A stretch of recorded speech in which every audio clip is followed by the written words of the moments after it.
Halo guys, apa kabar nih? Semoga baik-baik aja ya. Lingkungan belajar yang positif dan produktif adalah kunci keberhasilan akademis, emosional, dan sosial siswa di sekolah. Sayangnya, lingkungan belajar yang positif tidak terjadi begitu saja.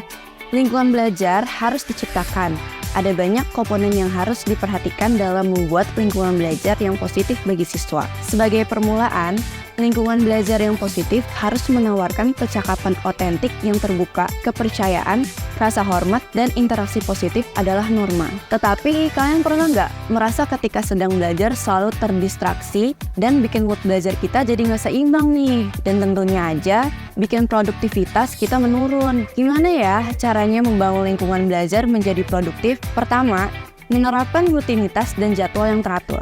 Rutinitas dan jadwal yang teratur membantu siswa mengembangkan rasa aman dan nyaman dalam lingkungan belajar. Kita harus menyusun jadwal yang jelas untuk kegiatan pembelajaran dan transisi antar aktivitas. Menyusun jadwal membantu untuk mengorganisir waktu dan mengetahui apa yang akan terjadi selanjutnya. Selain itu, kita juga harus menetapkan rutinitas yang konsisten, seperti rutinitas awal kelas atau rutinitas mengakhiri pelajaran, yang membantu siswa memasuki dan meninggalkan mode pembelajaran. Kedua, mendorong kolaborasi dan partisipasi. Manajemen pengelolaan kelas yang efektif juga melibatkan mendorong kolaborasi dan partisipasi aktif. Kita dapat menciptakan kesempatan untuk bekerja dalam kelompok, berdiskusi, atau berkolaborasi dalam proyek kelompok. Dengan melibatkan diri secara aktif dalam proses pembelajaran, akan merasa lebih terlibat dan memiliki tanggung jawab dalam keberhasilan belajar. Pembelajaran secara kolaboratif memungkinkan banyak memberikan nilai tambah. Nilai-nilai tersebut antara lain: 1.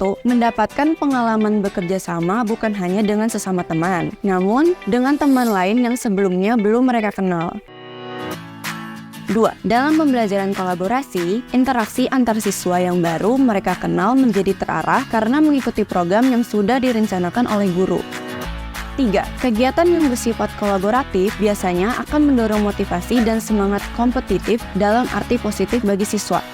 Ketiga, mengelola konflik dan menerapkan penyelesaian masalah. Dalam lingkungan belajar atau kelas, konflik mungkin terjadi antara siswa atau antara siswa dan guru. Pentingnya bagi guru untuk memiliki keterampilan dalam mengelola konflik dengan baik. Hal ini meliputi mendengarkan sebuah pihak terlibat, mencari solusi yang adil. Dengan mengelola konflik dengan baik, guru menciptakan lingkungan yang aman dan mendukung bagi semua siswa. Keempat, perkuat perilaku positif. Mengenali dan memperkuat perilaku positif adalah salah satu cara paling efektif untuk menghasilkan tindakan positif pada diri kita, memperkuat motivasi intrinsik, dan menciptakan lingkungan belajar yang produktif dan positif. Sistem penghargaan adalah cara yang bagus untuk mengenali diri dan memperkuat perilaku dan pencapaian positif di lingkungan belajar. Namun, penting juga untuk membantu membuat hubungan antara perilaku positif dan perasaan yang baik dihasilkannya, bukan hanya penghargaan fisik. Ketika siswa membuat hubungan antara perilaku positif dan perasaan yang baik, maka mereka akan terus menghasilkan tindakan positif. 5. Evaluasi dan penyesuaian. Manajemen pengelolaan kelas yang efektif melibatkan evaluasi terus-menerus terhadap praktik dan strategi yang digunakan.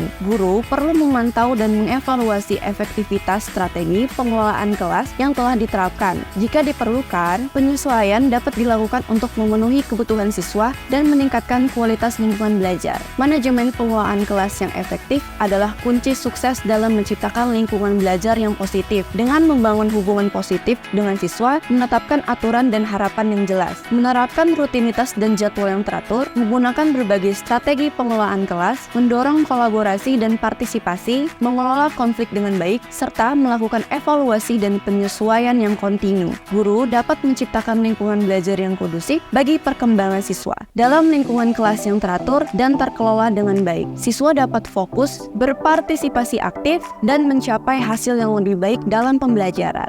Nah, itu dia 5 kunci sukses dalam membangun lingkungan yang produktif. Ayo kita wujudkan keberhasilan bonus demografi untuk terciptanya Indonesia Emas di tahun 2045 dengan lingkungan yang produktif serta positif. Teman-teman milenial, demikianlah tayangan ini. Ikutin terus tips-tips milenial berikutnya. Semoga bermanfaat. Jangan lupa like, komen, dan share ke teman-teman lainnya ya. Dadah!